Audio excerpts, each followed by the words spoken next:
Hi, everyone, and welcome back, and thank you for joining us on the third day of YOSA Standing Ovation Week. My name's Rick Cavender, your host this week. We continue today with our series of virtual conversations and performances, highlighting the heroes of music during COVID-19 in San Antonio and around the globe.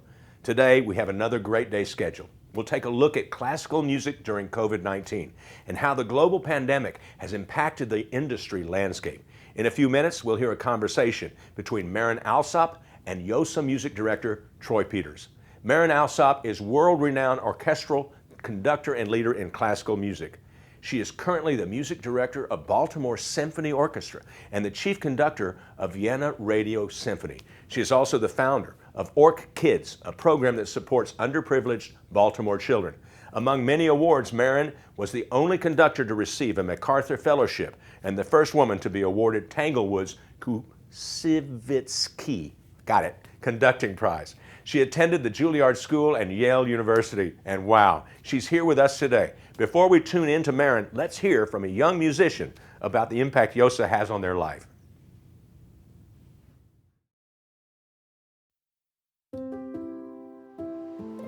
Hi, my name is Paula Wilson, and I'm a senior studying flute performance and arts management at Indiana University. And I was a member of YOSA from 2014 to 2017. I'm here today to talk a little bit how it changed my life. So I initially joined YOSA because I was wanting more orchestral experience. My high school didn't really have a full orchestra, so I was only playing in band, and I knew I wanted to major in music, so I knew that orchestral experience would be very valuable. But when I initially joined YOSA, I didn't know anyone until my first rehearsal at Mo Ranch, and I was able to meet people there, and it was an amazing time. I'm so grateful that YOSA provides opportunities for us to interact with each other and meet one another. Another opportunity that I was able to receive was playing Peter and the Wolf for a family concert. That was the first time that I really had a major solo, and I was playing the bird, and I was so nervous. But Mr. Peters was able to help me calm those nerves and feel confident in my playing. I was also able to form a woodwind quintet, and we played all over San Antonio, just little gigs, and it was a lot of fun and a great way for us to, as a woodwind section, to bond with each other, and I really will cherish those moments. And I think one of my favorite concerts that we did was the Purple Rain Live, where we played Prince's albums, where Mr. Peters arranged it for the orchestra, and we were able to collaborate with other musicians around San Antonio. There were mariachi musicians, bluegrass musicians, rock bands. It was a whole plethora of artists, and it was just a great night of music. And I think one of the best experiences that I had was with the Europe tour, where we were able to perform and travel around Europe. We went to Vienna, we went to Prague and Budapest, and it inspired me to study abroad in Vienna later on. And I am so grateful for being able to be provided an internship with YOSA when I was in college. That was my first look into arts administration, and I was an operations intern, and I got to see what happens behind the scenes. And it was such a valuable time, and it's one of the main reasons why I am going to be pursuing arts administration. So I'm really thankful for that opportunity. YOSA was just an awesome time. I'm so thankful for all the friends that I've made through it, all of the musical opportunities I had, all of the traveling opportunities I had. It was just a great time. I highly recommend it to anyone who is interested in continuing their music outside of their musical programs at their high school. YOSA's an amazing organization, and I'm so glad to have been able to be a part of it.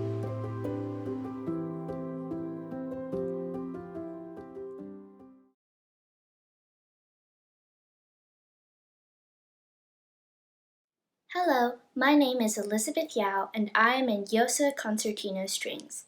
I have the pleasure of introducing today's guest, conductor Marin Alsop. Thanks so much. It's so great for us to have Marin Alsop with us. She is a Grammy-winning conductor, one of the most renowned and admired musicians of her generation. And if you don't know her work, you can easily go find recordings, so much great music. Her recent great performances broadcast of the Bernstein Mass with the Chicago Symphony is something that I'll remember for a long time. There's just a whole bunch of great work that she's done, but she is also a thought leader. She's a person who makes a difference in the community she lives and work in. She's been the music director of the Baltimore Symphony and is the music director of the Vienna Radio Symphony, and she's worked in lots of other communities in America and around the world. Marin Alsop, thanks so much for joining us. Oh, it's my pleasure to be here. Very happy to be here.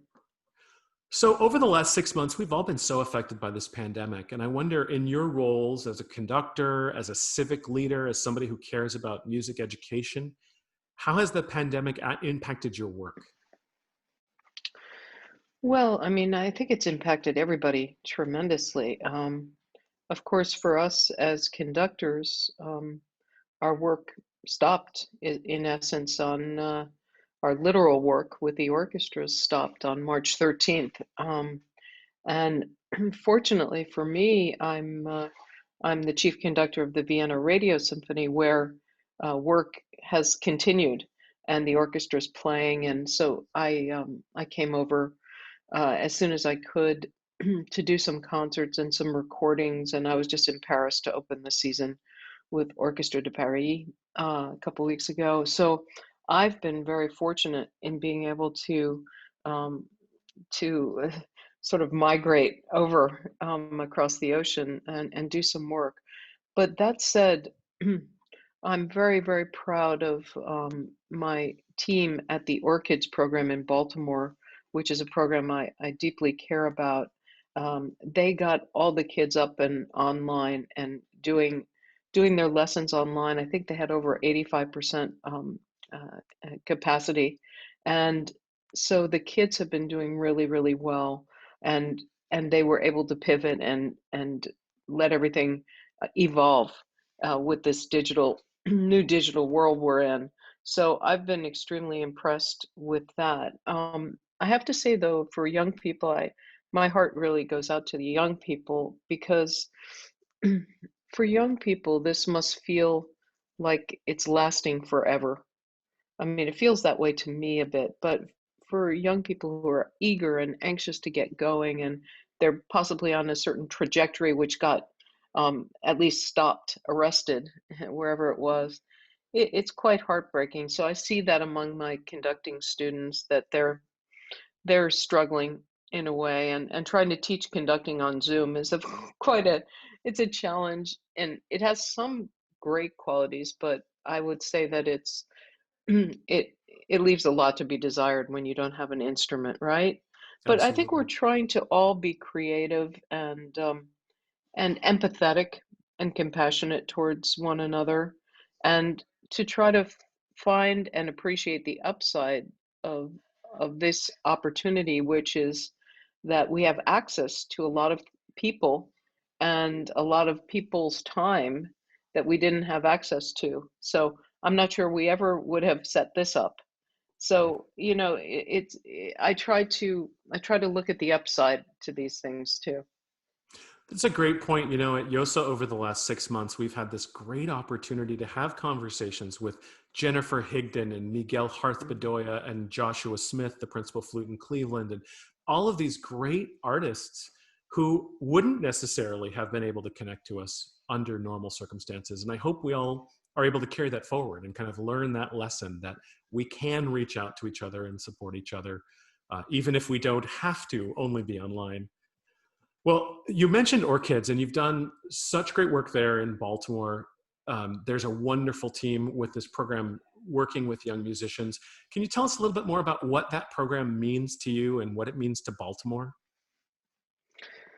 Well, you know, I started the program out of a desire to create access and inclusion for as many young people as possible. You know, I think classical music really shouldn't be limited to people who have the financial ability purchase, private lessons, etc., or to purchase concert tickets, but should be available to every child growing up. It's such a great gift, and the skill set they come away with is really unmatched, and sets them up for success in a 21st century, world. So that was my initial goal, and I think it's really turned into something much more than that, because it's now its own community, of a very strong um, sense of ownership, participation, um, pride. The kids are extraordinarily successful. The first graduating class from high school has just graduated, and they're going on to higher education and to pursuing careers both in music and music management, all kinds of things, and it's really inspiring to see. Well, it's such a meaningful thing for the Baltimore Symphony to have invested in that, right? For the organization to manifest its commitment to the city that way. What else can classical music organizations do as we're in this time, hopefully soon, of thinking about recovery and moving forward into the next era of our history? What do we do in orchestras to help our communities recover from this pandemic? Well, I hope that your words would encourage the Baltimore Symphony to invest more in the Orchids program, and make it a big priority for them, because it's a huge advantage, um, on every level, because it creates um, a real sense of ownership. It develops new audiences. It develops young musicians, particularly young musicians of color, which is something that we're finally extremely interested in. We should have been interested in this for, decades, but at least now we are. And I hope that coming out of this, it will be clear how critical this program is to the Baltimore Symphony, and that they have a real, I wouldn't even say it's a diamond in the rough. I would say they have a real gemstone now in the program. Yeah. Well, and throughout your tenure in Baltimore, your commitment to the community was really noticeable and striking, and I know something that people Thank really you. observed a lot. Um, Here at YOSA in San Antonio, we have this wonderful opportunity to work with one of the largest Latino populations in a major American city, and that's been Mhm. a huge help to us as we look at this question of bringing musicians of color into classical music. And I'd love to end with you thinking about what's that future of classical music look like. You've done so much brilliant work to help young conductors, especially women, have the chance to have more opportunities in this field. What does the future look like? Are we going to have more equality of opportunity, and are we going to survive? Oh, well, those are two questions that may seem unrelated, but I think are quite related. I think I think that with a commitment to embracing diversity, and investing in diversity, I think we have the potential to build um, a huge future for the art form. Um, for me, diversity brings depth and richness and variety and understanding and tolerance, and so many qualities that are invaluable to um, any profession, but particularly to an art form that is celebrating human achievement.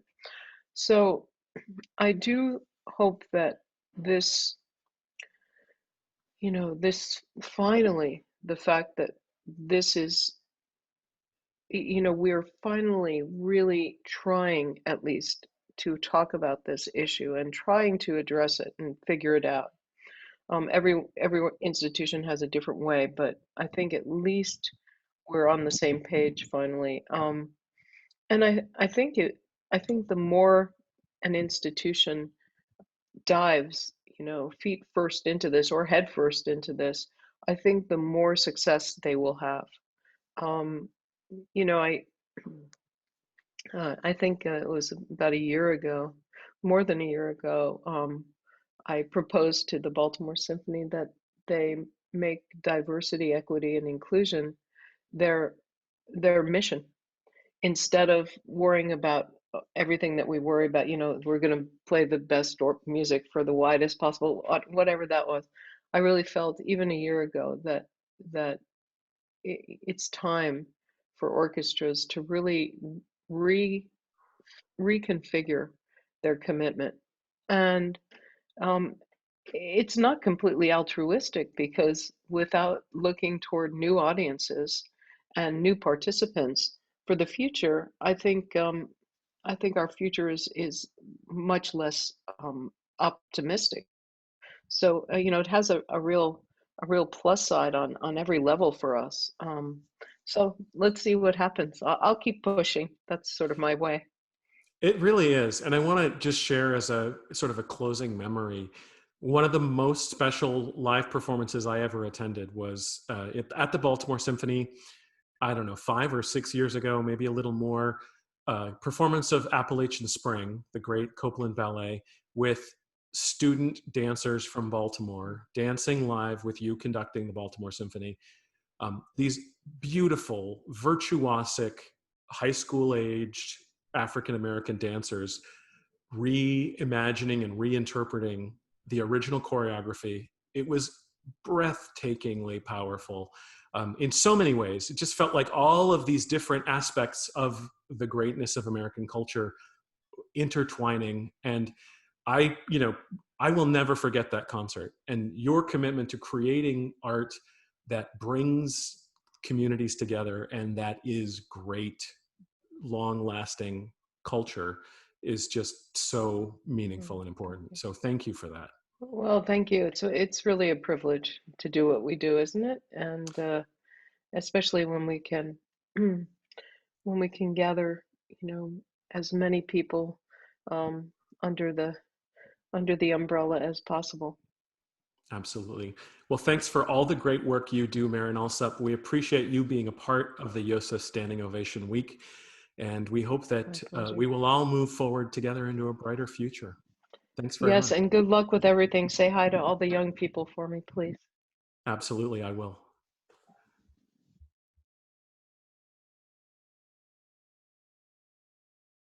Thank you, Marin and Troy. We're so honored that Marin agreed to be part of YOSA Standing Ovation Week. You're a trailblazer in the classical music industry, and your leadership is invaluable. Thank you. Remember to come back here at 6 p.m. today and join us for special performance by trombonist Ron Wilkins. In the meantime, head on over to the YOSA website or Facebook page to make a donation to YOSA. Your support is needed and will help YOSA change kids' lives through music. See you again soon.